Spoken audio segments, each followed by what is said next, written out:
Hey everyone, this is Sugandha and you're watching Ready to Get Update and welcome back to my channel। और आज हम discuss करने वाले हैं most awaited session और ये है रिक्रूटमेंट रिपोर्ट। यस, बहुत बार रिक्वेस्ट किया गया मुझसे सेशन। अभी एक सेशन आया था 2-3 सेशन पहले जहां मैंने रिक्रूटमेंट रिपोर्ट कैसे बनाते हैं इसके बारे में बताया था और आज मैं देने वाली हूँ एक सैम्पल रिपोर्ट। यस, आज हम देखने वाले हैं ये सैम्पल रिपोर्ट। बड़ी छोटी सी दिख रही थी तो मैंने ये ऐसी बड़ी सी कर दी है।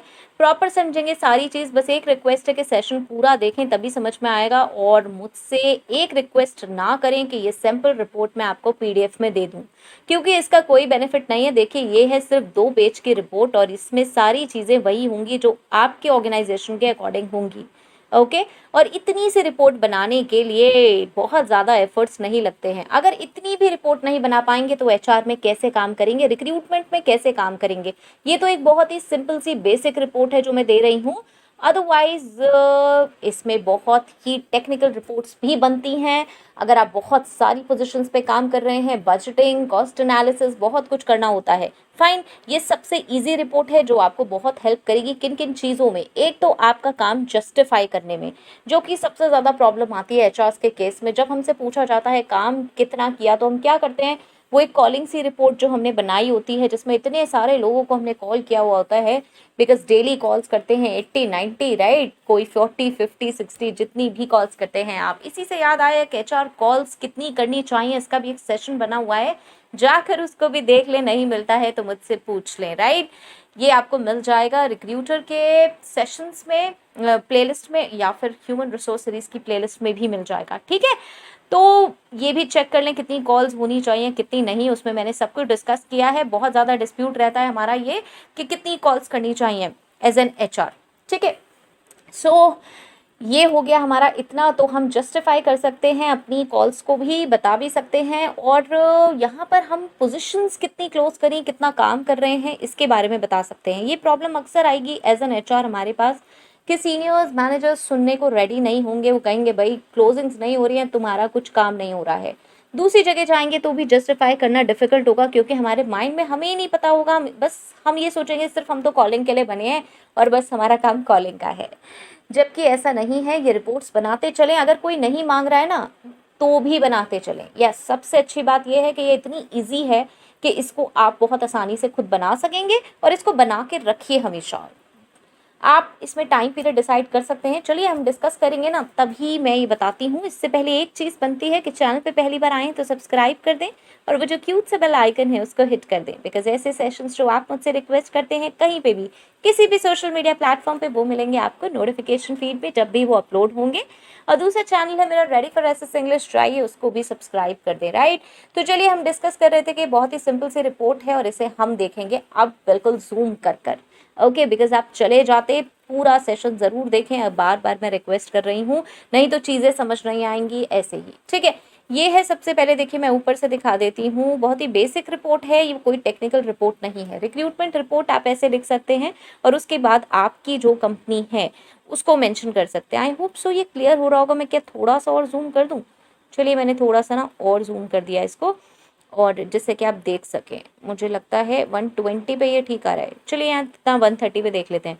ठीक है, तो चलिए ये है जो भी आपकी कंपनी हो वो लिख सकते हैं आप, दिस रिक्रूटमेंट रिपोर्ट। ओके, ऊपर आप रिक्रूटमेंट रिपोर्ट मैंने हेडिंग डाली है, आप यहाँ से ये हटा सकते हैं और खाली ये लिख सकते हैं अपने कंपनी का नाम और रिक्रूटमेंट रिपोर्ट। ठीक है, 2-2 बार ऐसे नहीं आएगा। ये मुझे क्योंकि टॉपिक बताना था इस वजह से मैंने यहाँ पे ये 2 बार लिख दिया है, रिक्रूटमेंट रिपोर्ट और यहाँ पे भी रिक्रूटमेंट रिपोर्ट, राइट। चलिए फॉर द पीरियड, ये सबसे इंपॉर्टेंट है। बहुत सारे लोग ये फॉर द पीरियड नहीं बनाते, वो कहते हैं जब से मैंने ज्वाइन किया था तब से की रिपोर्ट है। नहीं, ऐसा बिल्कुल भी मत करिएगा। बाद में आप ऐसा कर सकते हैं कि कंसाइज रिपोर्ट में पूरा मेंटर लिख दें कि 3 महीने की है, 6 महीने की है, लेकिन इसको ना मंथली बना के ज़रूर चलें। फाइन। नेक्स्ट, प्रिपेयर्ड बाय, आपका नाम आ जाएगा, यहाँ मैंने अपना नाम लिख दिया है। उसके बाद जॉब टाइटल, जॉब टाइटल में जो भी आपका है, एचआर एग्जेक्टिव हैं, रिक्रूटर हैं, जर्नलिस्ट, ट्रेनी, इंटर्न, जो भी हैं वो यहाँ पे आप मेंशन कर सकते हैं। ईमेल देखिए मैंने लिखा है official.gmail.com, इसका मतलब ये है अपनी ऑफिशियल ईमेल आईडी जो आपकी है वो आप मेंशन करेंगे। अगर नहीं मिली है, अपनी पर्सनल ईमेल आईडी से काम कर रहे हैं तो फिर वो डाल सकते हैं, अदरवाइज यहाँ पे ऑफिशियल ही आती है, नॉर्मली रिक्रूटर्स को ऑफिशियल इशू होती ही है ईमेल आईडी, फाइन, सो उसे ही डालें। नेक्स्ट इज आता है आपका, मैंने पर्सनल इसलिए बोला है, एक मिनट, स्मॉल ऑर्गेनाइजेशंस में क्या होता है, ईमेल आईडी वाला पॉइंट दोबारा बता दूं, फिर आप कहेंगे यार पर्सनल की तो कभी बात ही नहीं होती ऑफिस में, आप पर्सनल कैसे कह रहे हो। पर्सनल का मैंने वहां बताया, जैसे बहुत ही स्मॉल ऑर्गेनाइजेशंस होती है ना, तो वहाँ पे ऑफिशियल ईमेल आईडी कोई बनती नहीं है ऐसे, ठीक है। तो वहाँ क्या होता है, लोग ना अपनी पर्सनल ईमेल आईडी से यूज करना स्टार्ट कर देते हैं ऑफिस के पर्पस के लिए भी, ठीक है। इसलिए मैंने यहाँ पे मेंशन किया है कि अगर आप यूज करते हैं, अगर आप अपनी पर्सनल ईमेल आईडी जो है वो ही सबको दे रहे हैं ऑफिशियल पर्पसेस के लिए, तो वो यहाँ आएगी, अदरवाइज ऑफिशियल ईमेल आईडी ही आएगी स्ट्रिक्टली, ठीक है।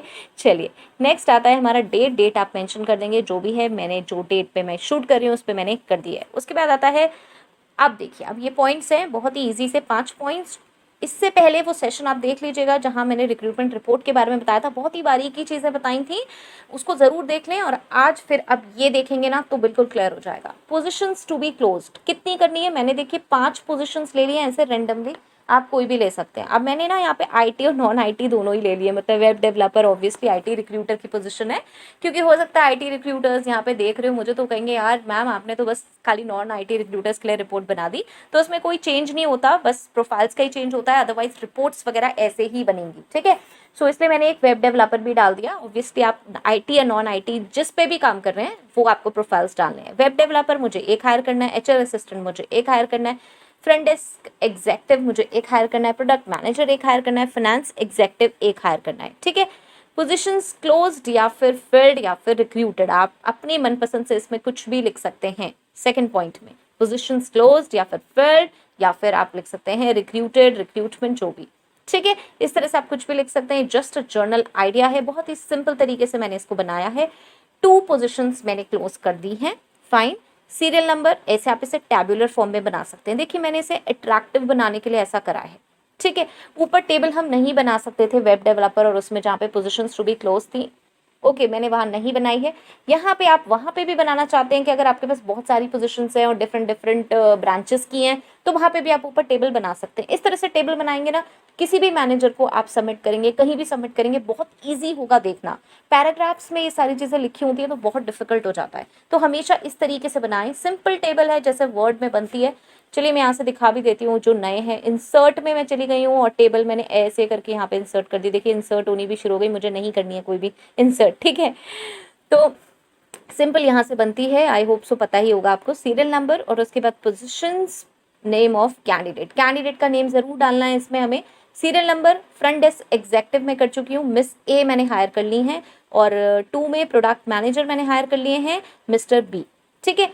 मतलब मिस्टर ए, मिस ए और मिस्टर बी ये वही है ऑब्वियसली जो जेन्युइन आपके नेम्स होंगे। मैंने ए भी लिया है क्योंकि मैं किसी चीज़ों में नहीं पढ़ना चाहती हूँ कि भाई किसका नाम है किसका नहीं, फाइन। नेक्स्ट आ जाता है 3, third is sources and expenses, क्या क्या सोर्सेज एंड एक्सपेंसेस यहाँ मेंशन करना है। अब सोर्सेज क्या है, मैंने किस किस सोर्स से हायर किया है। फ्रंट डेस्क एग्जेक्टिव मैंने किस सोर्स से हायर किया है भाई, एम्प्लॉय रेफरेंस से मिल गया मुझे, ठीक है। प्रोडक्ट मैनेजर मैंने किस सोर्स से हायर किया है, न्यूज़ पेपर एडवर्टाइजमेंट से, फाइन। ये 2 अलग अलग तरीके हो सकते हैं, इसीलिए मैंने 2 अलग अलग तरीके लिए। आप कहेंगे कि भाई अलग अलग सोर्सेज को मैम कैसे डालें रिपोर्ट में, तो ऐसे डाल सकते हैं, बिल्कुल ट्रांसपेरेंट, इसीलिए सारी चीज़ें रखनी ज़रूरी है, नहीं तो कैसे बनाएंगे रिपोर्ट। उसके बाद आता है हमारा एक्सपेंसेस। एक्सपेंसेस में क्या हो रहा है भाई, एक्सपेंसेस में बजटेड कॉस्ट। अगर आपको बजट पता है, देखिए हो सकता है आप ऐसे फ्रेशर लेवल पे हो जहाँ पे आपको बजट ना पता हो, फ्रेशर पे भी नहीं है, अगर मिड लेवल पे भी काम कर रहे हैं तो बहुत बार आपको बजट वगैरह नहीं पता होगा, कोई बात नहीं, बजटेड नहीं है तो इसे उड़ा सकते हैं, ठीक है। यहाँ से इसको उड़ा सकते हैं, ठीक है, मतलब ये पूरा उड़ा सकते हैं। अभी मैं वापस कंट्रोल Z कर देती हूँ, तो ये हटा सकते हैं। आप अपनी एक्चुअल कॉस्ट लिख दीजिए, जैसे कि उन्हें पता चल जाए भाई आपकी एक्चुअल कॉस्ट कितनी है, फाइन। अब इसको देखिए ना टेब्यूलर फॉर्म में भी डाल सकते हैं, नीचे जो फॉर एग्जाम्पल लिखा है मैंने वो टेब्यूलर फॉर्म में इसको डाल दिया है। तो टेब्यूलर फॉर्म में देखिए कैसे हो सकता है, यही जो मैंने ऊपर चीज़ लिखी है ये यहाँ हो सकती है, कैसे, सीरियल नंबर, अरे यार इसको भी ना मैं मिडिल में कर दूँ, मुझे ये थोड़ा ऑकवर्ड सा लगता है, 1 सेकेंड बस, ये मिडिल में हो ही गया, चलिए। इसलिए मैंने इसे PDF में ट्रांसफर नहीं किया कि हो सकता है वर्ड में मैंने कुछ अभी मिस्टेक्स कर दी हो तो मैं आपके साथ साथ शूट करते हुए इसे ऑल्टर कर सकूं, उसके बाद भी हो सकता है कुछ रह जाए, तो चलिए आप बता दीजिएगा मुझे। उसके बाद ये आ गया सीरियल नंबर। सोर्सेज यूज़, कौन कौन से सोर्सेज मैंने यूज़ किए हैं, जैसे जॉब पोर्टल यूज़ किया है, न्यूज़पेपर एडवर्टाइजमेंट यूज़ किया है, एम्प्लॉयमेंट एक्सचेंज यूज़ किया है। अब उसकी एक्चुअल कॉस्ट कितनी आई, ये डॉट डॉट क्या है, ये डॉट डॉट में आपको अमाउंट लिखनी होगी, ठीक है। ऑब्वियसली आपको पता होगी कि कितनी है, जॉब पोर्टल पे कितना एक्सपेंस किया हमने, न्यूज़पेपर एडवर्टाइजमेंट पे कितना किया, एम्प्लॉयमेंट एक्सचेंज पे कितना किया, मतलब जो कंसल्टेंसी फॉर्म पे करते हैं या एम्प्लॉयमेंट एक्सचेंज होते हैं वहाँ करते हैं, ठीक है। अब ये सारी चीज़ें ना मैं अपने बहुत सारे जो पीछे निकले हैं मेरे सेशंस उनमें डिस्कस कर चुकी हूँ। तो प्लीज़ आप ये ना सोचो कि मैम ये क्या होता है और ये क्या होता है, क्योंकि ये अब आपको वहीं से ही देखना पड़ेगा, ठीक है। सो ये सारी चीज़ों के सेशंस बने हुए हैं एचआर रिक्रूटर की प्लेलिस्ट में आपको मिल जाएंगे, तो वहाँ से आप ये चेक कर सकते हैं, ठीक है। और क्योंकि फिर अब मेरे लिए डिफ़िकल्ट होगा दोबारा से ये सारी चीज़ें एक्सप्लेन करना, ठीक है। अब यहीं पे ऐसे ही आ जाएगी हमारी, देखिए बजटेड कॉस्ट। बजटेड कॉस्ट में क्या है, वही जॉब पोर्टल और न्यूज़पेपर एडवर्टाइजमेंट और एम्प्लॉयमेंट एक्सचेंज। देखिए अगर ये नहीं मेंशन होना तो बजटेड कॉस्ट आप उड़ा दीजिएगा, ऐसा कुछ भी नहीं है कि बजटेड कॉस्ट लिखना ज़रूरी है। बहुत सारे रिक्रूटर्स को ना बजट नहीं पता होगा, येस आई नो, नहीं पता होता, हमें कंपनी में मैनेजर को ही सब कुछ पता होता है। तो आप इस वाले ना पूरे कॉलम को उड़ा सकते हैं और आप अपनी रिपोर्ट ऐसे ही एक्चुअल कॉस्ट को सबमिट कर सकते हैं, ठीक है। आई होप सो ये आपको समझ आ रहा होगा। प्लीज़ इसको बनाएं, ऐसे ना समझे, मैं नहीं दूंगी आपको PDF, I am really sorry, बहुत ईजी है ये बनानी, बहुत ही बेसिक सी चीज़ बनी है ये, ठीक है। आप अगर मुझे कहेंगे कि बना के दिखा दो तो शायद मैं बना के दिखा दूंगी आपको, लेकिन मैं ऐसे नहीं भेजूंगी कॉपी पेस्ट करने के लिए आपको, ठीक है। चलिए फोर्थ इस, वैसे तो बनाने वाली कोई चीज़ नहीं है यार, देखो कुछ भी नहीं किया मैंने, सिर्फ पॉइंट्स पॉइंट्स लिखे हैं और अपनी बात लिख दी है। प्रॉब्लम्स या फिर चैलेंजेस फोर्थ पॉइंट में आ जाएगा।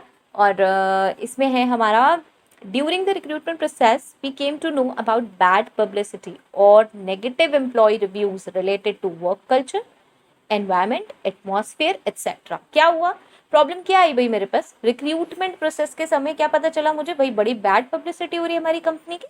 नेगेटिव मुझे मिले एम्प्लॉय रिव्यूज़, एम्प्लॉय रिव्यूज़ मैंने देखे, मुझे बहुत सारे लोगों ने बताया कि भाई आपके यहाँ तो बहुत ही ख़राब एटमॉस्फेयर है, वर्क कल्चर बहुत बेकार है। कैसे आए आपके यहाँ, देखिए वहाँ जाइए, साइड पे मेंशन किया हुआ एम्प्लॉय रिव्यूज़ ने, एम्प्लॉय ने अपना रिव्यूज़, ठीक है। तो ये मेरे को प्रॉब्लम्स पता चली हायरिंग करते वक्त। ये बहुत नॉर्मल चीज़ें हैं, प्लीज़ इन्हें ज़रूर मेंशन करें। अगर इस तरीके की चीज़ें आपको ना मिलती हैं तो इसे हाइड ना करें कि भैया मैं पकड़ा जाऊंगा या नहीं पकड़ी जाऊंगी, ठीक है। क्या जो लोग कह रहे हैं मार्केट में वो हमें बताना ज़रूरी है अपने हायर मैनेजमेंट को, ठीक है। उसके बाद आता है second is difficulty in convincing the candidates. भाई मुझे डिफ़िकल्टी हुई, इस वजह से मुझे ना डिफ़िकल्टी हुई कन्विंस करने में कैंडिडेट्स को। उसके बाद क्या सोल्यूशन क्या है, भाई मैंने आपको बताया था कि प्रॉब्लम ही नहीं बतानी है, सोल्यूशन भी बताना है। ऐसा नहीं होना चाहिए कि बस हमने प्रॉब्लम बता के रख दी, ठीक है। तो need to improve work culture by introducing employee engagement activities. Yes, work culture को इम्प्रूव करिए, लोग नहीं काम करना चाहते, एम्प्लॉय इंगेजमेंट एक्टिविटीज एक सजेशन हो सकता है, बहुत ज़्यादा एम्प्लॉय इंगेजमेंट एक्टिविटीज इंट्रोड्यूस करिए। इसी से याद आया, एम्प्लॉय इंगेजमेंट एक्टिविटीज पे एक सेशन है ह्यूमन रिसोर्स सीरीज की प्लेलिस्ट में, ठीक है। तो जाके उसे देख सकते हैं, नहीं मिलता है तो मुझसे कमेंट बॉक्स में भी पूछ सकते हैं। चलिए, और अब क्या है, ये तो देखिए मैंने ऐसे फॉर्म में लिख दिया, सेंटेंसेस फॉर्म में, हो सकता है सेंटेंसेस फॉर्म में बोरिंग सा लगे, ना पढ़ना चाहें।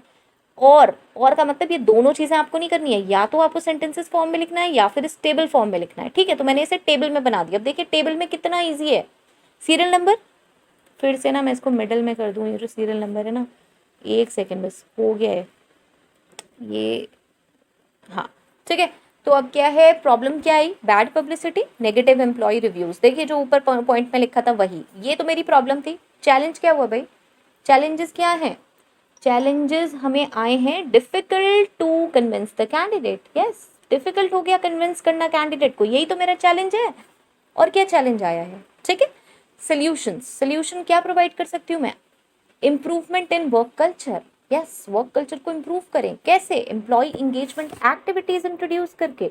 चलिए आपके सामने लिख भी देती हूँ, introduction of employee engagement activities. देखिए अच्छा है ना, मेरे को एकदम ध्यान भी आ गया, यहाँ पे लिख सकते हैं हम, ठीक है। इसके अलावा मतलब कुछ भी, इट जस्ट एग्जाम्पल है। आप देखेंगे मैंने लिखा है यहाँ पे प्रॉब्लम्स, चैलेंजेस, सॉल्यूशंस, मतलब एक से ज़्यादा के बारे में मैं बात कर रही हूँ, ठीक है। तो यहाँ मैंने 1 करा है, इसी तरीके से आप टैब करके एक 2 इंट्रोड्यूस कर सकते हैं और यहाँ पे जो भी आपकी प्रॉब्लम है वो भी मैंशन कर सकते हैं, ठीक है। मैंने सिर्फ कितना दिया है, मैंने सिर्फ एक ही दिया है, लेकिन लिखा ऐसे जाएगा, प्रॉब्लम्स, चैलेंजेस, सॉल्यूशंस, मतलब कई सारी के लिए, ठीक है। एक है तो आप प्रॉब्लम खाली मेंशन कर सकते हैं या चैलेंज मेंशन कर सकते हैं, ठीक है। चलिए इसको मैं दोबारा से कंट्रोल Z करके ना वापस आ जाती हूँ, ठीक है। चलिए ये हो गया मेरा। अभी नेक्स्ट आ जाता है हमारा कंक्लूजन। अब फाइनली आ जाता है कंक्लूजन, क्योंकि कंक्लूड तो कुछ ना कुछ करना पड़ेगा। तो अब क्या है, अब हमें जितना सारा हमें सार मिला है ना, इसमें हमें वो सारी चीज़ें बतानी है। सक्सेसफुल इन 2 हायरिंग्स, देखिए मैंने 2 हायरिंग करी है, तो सक्सेसफुल तो मैं हुई हूँ 2 हायरिंग्स में। तो ये जरूर मेंशन करें, मैनेजमेंट को अच्छा लगेगा कि भाई खाली नेगेटिव नेगेटिव चीजें ही नहीं बता रहा है रिक्रूटर, पॉजिटिव चीजों को भी हाईलाइट कर रहा है। उसके बाद salary offered by us was as per market standards, ये भी अच्छी चीज है कि हम भी वही ऑफर कर रहे हैं सैलरी जो कि मार्केट में है, क्योंकि बात करके पता चली होगी, पैकेज वगैरह हमने भी देखा होगा, जब हमने कैंडिडेट से बात की होगी तो पता चला होगा कि भाई हाँ नियर अबाउट वही सैलरी है। तो सैलरी वाला इशू तो हमारे साथ नहीं हो रहा है, ठीक है। नेक्स्ट इज रिक्वायर्स ब्रांडिंग, ये बताना जरूरी है कि भाई ब्रांडिंग जरूरी है हमारी कंपनी की, ऐसे काम नहीं चलेगा। आज तो मैं कर रही हूँ रिक्रूटमेंट, कर लिए मैंने 2, आगे और रिक्रूटमेंट होने पॉसिबल नहीं हो पाएंगे।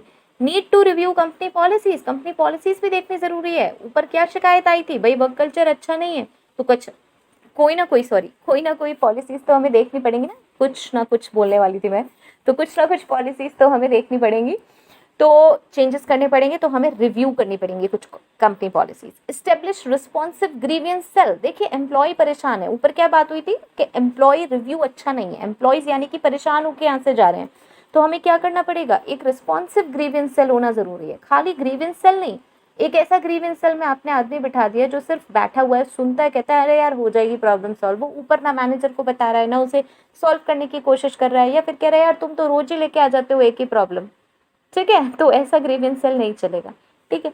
नेक्स्ट आता है हमारा नीड टू अपग्रेड वेबसाइट्स, हमें वेबसाइट भी अपग्रेड करनी है भाई, लेटेस्ट चीज़ों को डालना है उसमें, ठीक है।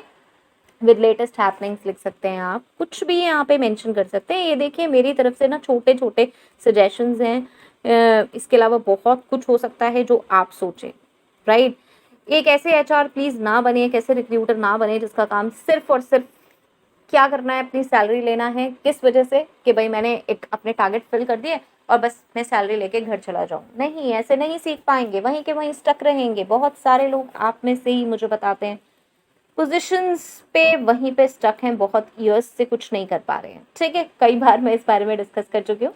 तो प्लीज़ ओपन करें थोड़ा सा माइंड, थॉट प्रोसेस, क्या क्या चीज़ें हम कर सकते हैं, सजेस्ट भी करें, इस रिपोर्ट को ज़रूर बनाएं, ये आपके इंक्रीमेंट्स में भी बहुत हेल्प करेगी। यस, परफॉर्मेंस अप्रेजल के टाइम जब सेल्फ अप्रेजल का टाइम आता है तो आप ये रिक्रूटमेंट रिपोर्ट सबमिट कर सकते हैं। वहाँ पे ना वो कॉलिंग रिपोर्ट नहीं होगी, वो 1000, 2000, 5000 लोगों को आपने कॉल किया है, वो रिपोर्ट प्रिंट आउट निकल के नहीं जाएगी। ये एक कंसाइज रिपोर्ट है, रिक्रूटमेंट रिपोर्ट जो जाएगी, ठीक है। और इससे ना आपको भी हेल्प मिलेगी अपने आप को भी टारगेट देने में। क्या होता है, हम काम करते रहते हैं, हम सोचते हैं यार हमसे मैनेजर ही ना बहुत ज़्यादा सख्ती से काम ले रहा है।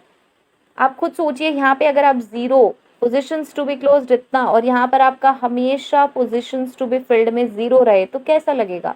आप चाहेंगे ना जल्दी से जल्दी हम रिक्रूटमेंट करें, ठीक है।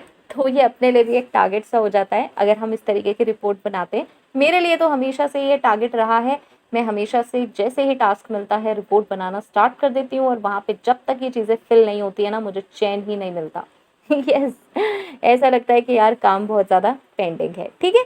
सो चलिए, ये तो हो गई छोटी सी बात। देखते हैं, पता नहीं आप लोगों ने सेशन देखा है नहीं देखा, हेल्पफुल है मुझे ज़रूर बताएं। आई होप सो ये क्लियर हो रहा होगा, आपको क्लियर हुआ होगा।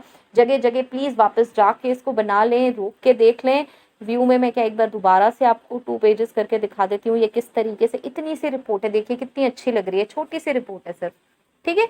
और 1 पेज में भी ये ऐसे है पूरी रिपोर्ट, ठीक है। पीडीएफ में नहीं दूंगी, जैसा मैंने आपसे कह दिया है, बहुत इजी सी रिपोर्ट है, अपने आप खुद भी आप बना सकते हैं, ठीक है। सो चलिए, I hope so this was beneficial, helpful है, मुझे ज़रूर बताएं। नेक्स्ट वीडियो तक के लिए all the very best, stay happy, stay safe, thanks for watching, bye bye.